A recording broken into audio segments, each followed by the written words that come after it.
climber's log. 19,300 feet. Nearly at Jangrang La, the pass leading to Chomlolonzo base camp. Weather is holding. Got to keep going so long as Frank might still be alive. Alright, G-Star 321 here again. We're back with more Cursed Mountain on the PC. This is Chapter 8, Mountain Fallen. Let's do it. I've got my new Corlo weapon, okay? I'll show you what it does. Bang, shoots about 8 projectiles at once, okay? I'll be using that for a lot of the boss fights in future chapters, okay, as well as the end of this one. Keep going. But other than that, this is a pretty uneventful chapter, okay? Just a lot of climbing on the mountains and stuff through the blizzard, which is cool. I really enjoy it, okay? Just love that there's, you know, storm, blizzard, snow, good shit. Alright. Follow the ghost of Mingma Yangtze. I think that's how you pronounce her name. Which is who Frank has been dealing with. Not at all. What was that? This must be a holy place. I wonder what relics are inside the Chorten. Okay, I'm gonna just quickly switch out to my Lagpa, because this weapon is the ultimate, okay? So for regular ghosts, I'm gonna take them down using this weapon, but for the boss fight I will switch out to the Corlo. And for the final boss in this chapter, we actually get another upgrade for our weapon. So let me just go here. Keeler, if you remember, I'll just show you, is like almost like a laser beam, okay? It's just shoots instantly, okay? Can't. Cold. Fucking cutscenes keep interrupting me. Yeah, so, you know, it shoots almost instantly, does high damage compared to the Katrika. But at the end of this chapter, when we kill the boss, we get an upgrade for the Keeler, which basically does more damage and less of a cooldown time. So I'm mashing left mouse button here like crazy. As you can see, there's like, feels like about 3-second cooldown period. But with the upgrade we get at the end of this chapter, it's maybe like 1.5 seconds cooldown, which is really good. But for my previous playthrough, I didn't even actually use it, okay? So just goes to show that you don't even really need to use that weapon at all. It's all about the Lagpa, okay? Killing ghosts in one hit and using the Corlo for boss fights. Alright, so a couple of hovering ghosts here to take care of. What the hell? As if that missed. Oh, for fuck's sake. There we go. I'm not sure if I just took damage then, indicating that this must be a ghost Corlo. I'm not sure. Let's have a look. Yeah, I'm taking a bit of damage. My screen's going red. I don't know what's going on. Maybe it's just the way the fight is, I don't know. Ghost Corlos confuse the shit out of me, okay?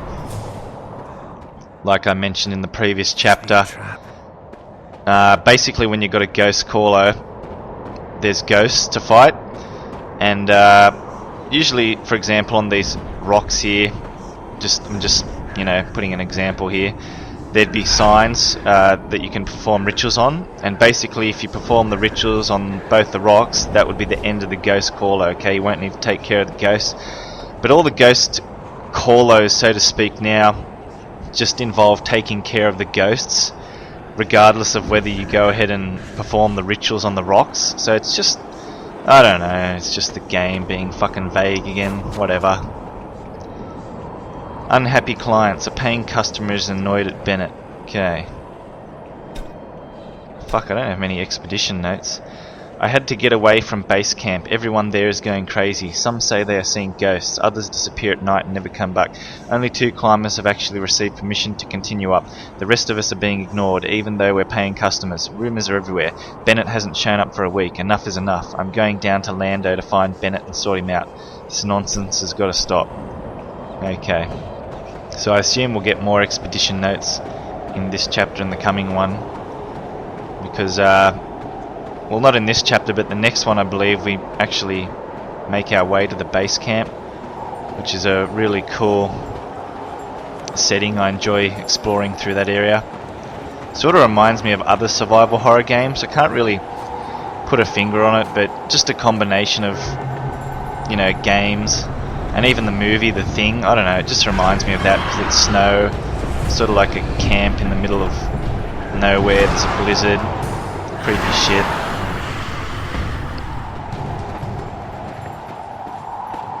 It's a great movie, by the way, The Thing. What do we got here? Another note. The Bardo opens. A Sherpa worries about the evil spirits.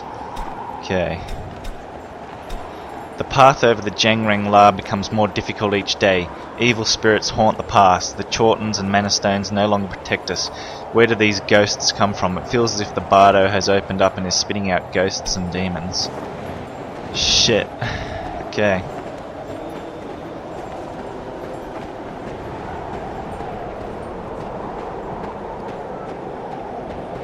It may look like there's a lot of areas to explore, okay, but you can't actually, like I'm following a set path here, you can't actually sort of go down and stuff, you know what I mean? You're blocked off by invisible walls and invisible twigs and so on. So, I mean, it appears to be quite open and, you know, able to be explored, but it's actually quite linear. Who cares, though? It's no problem. I still enjoy it, just because I love the scenery and shit.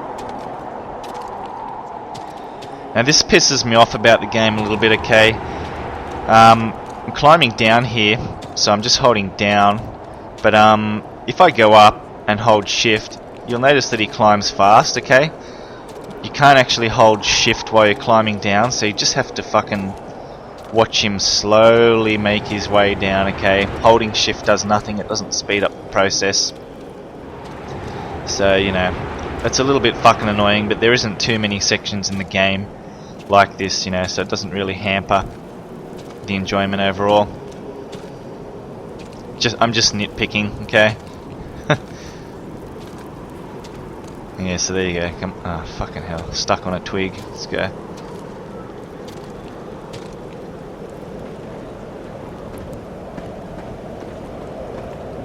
There's also a Jomo Minmo prophecy in this chapter, okay, a Buddha statue which will increase our health by 1 more block, and we'll get another Jomo Minmo prophecy, the 6th one to be precise. So far I've been getting them all. We'll see how we go. I might actually find them all. Okay, this part's cool. Going to Third Eye here. Spikes and shit everywhere. Okay, we encountered this in one of the previous chapters. But if you touch the spikes, it's not like in the previous chapter where, you know, we had to sort of sneak up on ghosts and so on and it would make the ghosts go away. This one, if you touch the spikes, you just get damaged, and it's significant damage, okay? So try not to... Ah, shit, dead end. Try not to touch the spikes, because it does take quite a lot of your health away. Very fucking annoying. So I'm gonna try and navigate your way there to that dead body you can see. Like, fucking hell. Must make me go all the way around. This bit not... Yeah, that looks like a fucking dead end too. We'll go up here.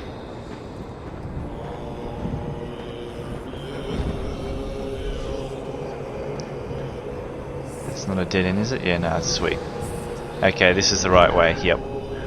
Because this is the way I usually go, you know. I usually go over there to that health shrine and heal, then come around this way. Fuck, I just got hit then.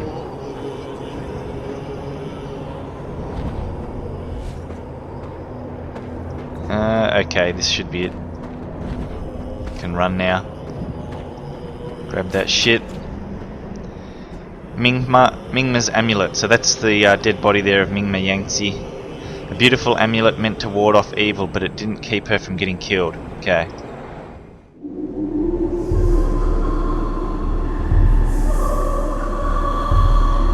Mingma Yangtze performed rituals with Frank.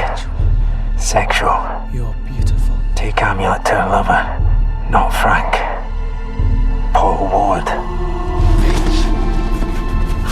Bennett. Killed her. Why?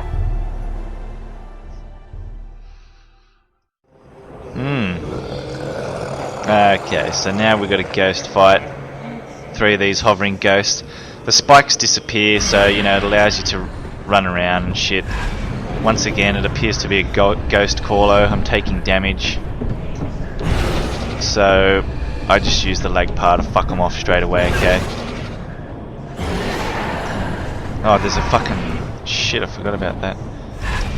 Fucking fast walker, blindfold ghost. Hate those guys. But later in this chapter we actually come across a new ghost, okay? They're like ski ghosts. They must be like the dead members of the expedition team or something, I don't know, but they sort of slide around like they're on fucking skis, okay? They're even worse than those blindfold ghosts.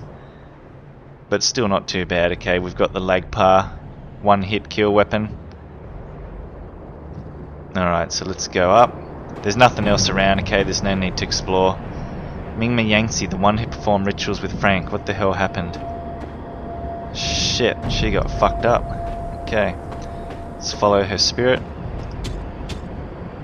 So I'm going to hold shift here. Watch out for brittle areas when climbing. Press space, okay. With the brittle areas, I believe are sort of identifiable by being blue, okay. So if I just go down a little bit, it's sort of grey black rock, but up here it's sort of snowy white blue rock. And when it starts shaking and you can hear the rocks sort of falling, just let go of shift and slowly climb, okay? Otherwise you will fall down and you know, you'll have to press space to grab on, but I've had bad experiences with that, okay? I'll explain why in a minute. Shaking, okay, stop holding shift, slowly climb. Doing this method, I've never fallen once, okay? This always tends to work.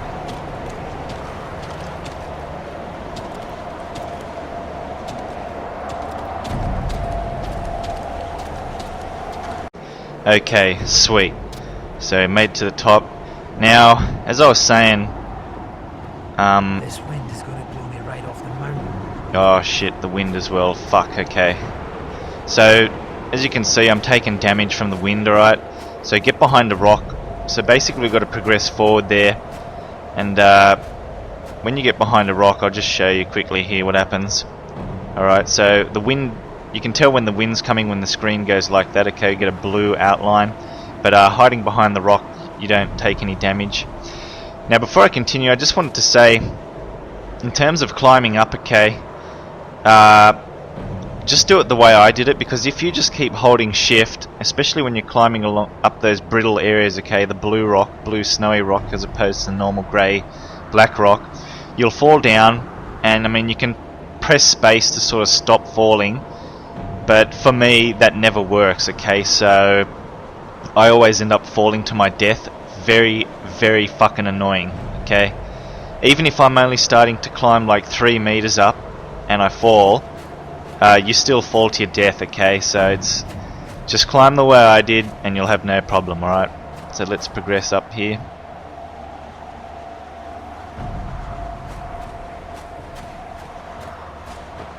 Just make your way behind each rock, okay? Mind the wind. And just be patient, wait for the wind. There will be a health shrine up ahead, okay? So if you've been taking a bit of damage from the wind, don't worry too much. As long as you can just, as you can see there, it just popped up to the left of my screen. Yeah, so I can never really make this rock in time. Summit. Almost there.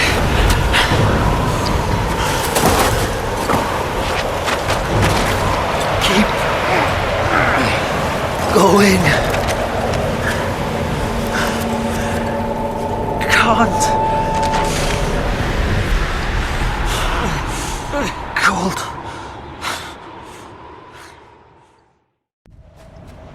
Okay. So I'm just going to wait here for a second for the wind.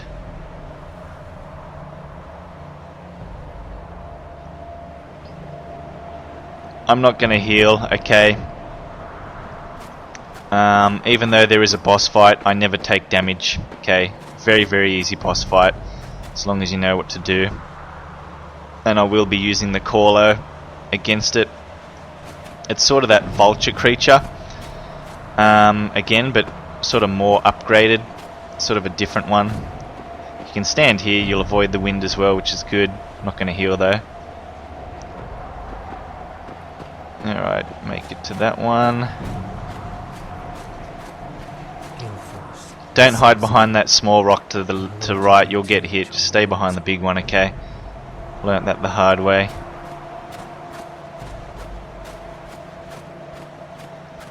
Fuck. Yeah, so that's the boss that we have to fight, okay? Not right now, but we will at the end of this chapter, alright?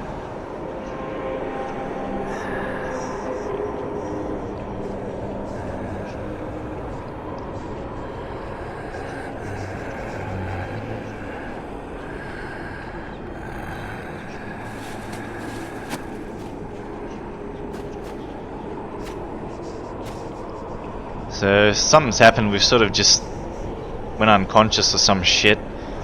And we've woken up in this fucking bony graveyard. Have a look. Looks like some horrible creature's been feeding here. So it's just, that's fucked, okay? I want to get out of here as soon as possible.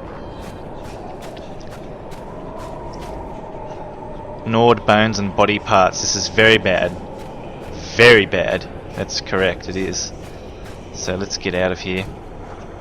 You can go up there, but it doesn't lead to anywhere, alright? So we'll go straight here. This is where we need to go. Sort of realised that there haven't been any vases on this chapter, which is a bit strange. So haven't really been collecting incense sticks as of late, which is you know, I'm sort of glad that I stocked up on all those incense sticks on the previous chapter. Like I've been telling you pretty much non-stop, do stock up on those things, because they'll become a little bit limited in later chapters, okay? Which is notable here, you know, we haven't encountered any vases and shit.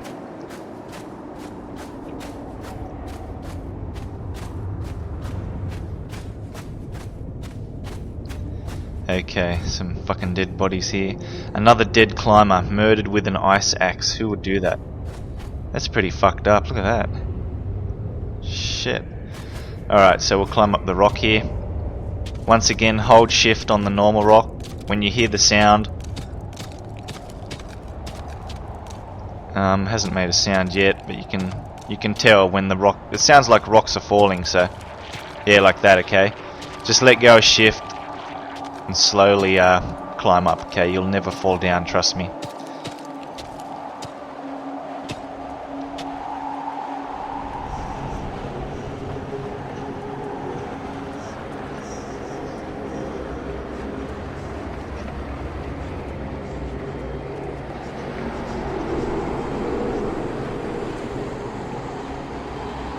Okay, so there we go. It's like a ski zombie, okay?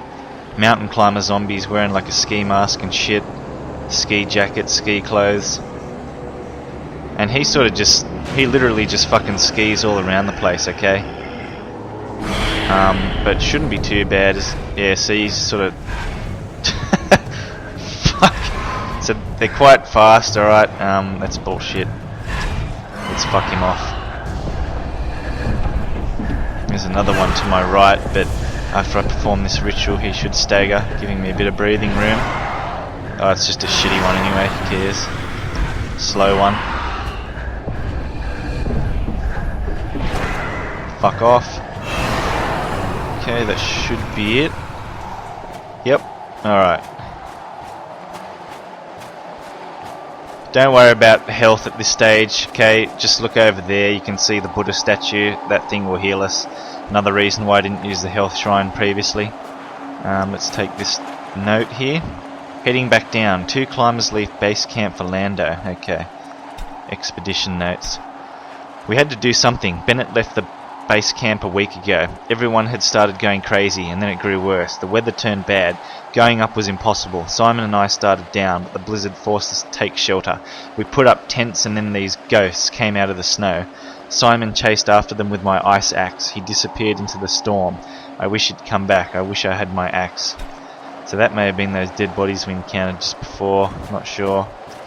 But this looks like where they put up climbers' tents, almost destroyed by the wind. Okay, there's nothing back there, so we will continue forward. I love it how they've put a fucking health shrine straight ahead when there's a Buddha statue where you're going to get full health anyway. That must be like a joke the developers put in the game to I don't know. It's fucking stupid. Maybe if you don't realise that those things heal you, you know, you may go ahead and heal on the health shrine there, but don't do that, okay? Trust me, just go over here. Statue of Aksobya, the Buddha of Wisdom. Alright, let's go ahead and perform the ritual here. Grab the prophecy. Jomo Mingma's 6th prophecy. Okay, let's have a read. So we've got them all 1, 2, 3, 4, 5, 6 so far. Awaken in darkness, smooth, black, cold. To rise is impossible. In the heart of ice, a dead man speaks with the voice of another. Can the dead lead the dead to life? Interesting question. So we should get full health now. Yeah, there we go. And an extra block of health. Sweet. And I'm gonna... hang on. Go ahead and switch to the Corlo weapon now. Equip that. Because I believe... yeah, we've got the the boss fight coming up now. Very, very easy boss fight, okay? And there's a shitload of ghosts there. Blindfold ones, hovering ones, normal ones, and the boss. But this is really easy because you don't actually have to fight any of the ghosts, okay? They sort of just disappear, making this fight incredibly easy compared to that one in chapter 3, okay, which was fucked. You had to take care of one of these flying vultures with ghosts slapping you as well. So as you can see, it's really easy, right? Especially with this Corlo weapon. And that actually heals him, okay, when he flies up in the air and does that shit. He gets healed by these vulture statues on the ground. Can't actually perform the ritual on them yet. You can't damage them or do anything at this stage, so just keep hitting him. Alright, trust me. Shoots pretty quick as well. After about 3 or 4 shots though, there is a bit of a cooldown period, significantly. About 3 seconds or so. Yeah, see, probably not as damaging as the Keeler weapon, okay, but it's safe, you know. Alright, so there we go, we can go ahead and perform the rituals, and it's just said there, the vulture statues heal it. So we'll go ahead, perform the ritual on all these vulture statues. That way he won't be able to heal anymore.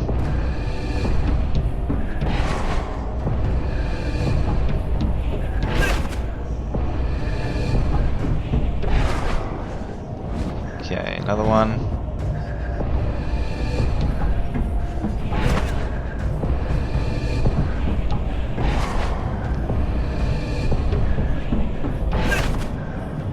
Next one.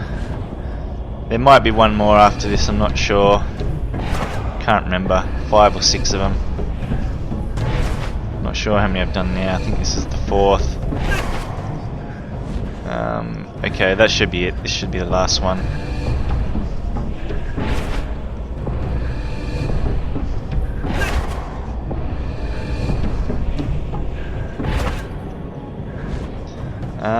Yep, they're all taken care of.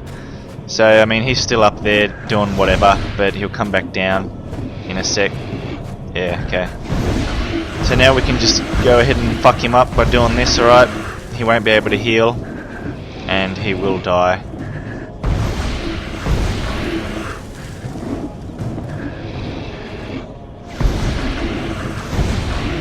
There we go, we can perform the ritual on him.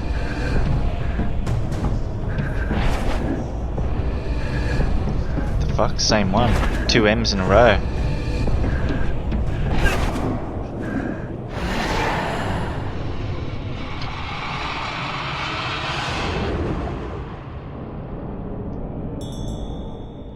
Okay, so there is our new upgrade to the weapon.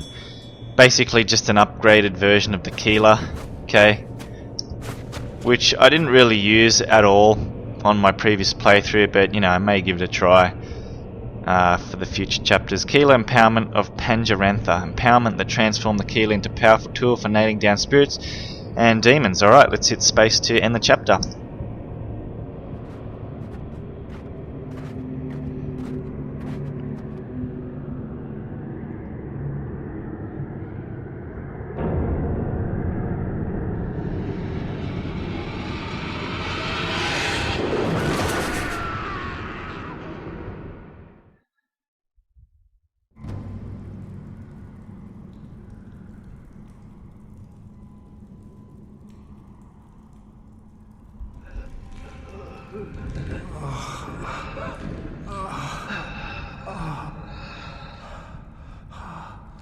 Where am I?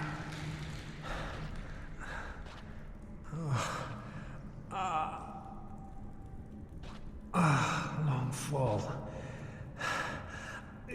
Everything hurts. Oh, crevasse. This is going to be tricky. Alright, so that concludes the end of the chapter. Once again, we'll leave it here, and I will see you in the next video where we pick up in these icy caverns here.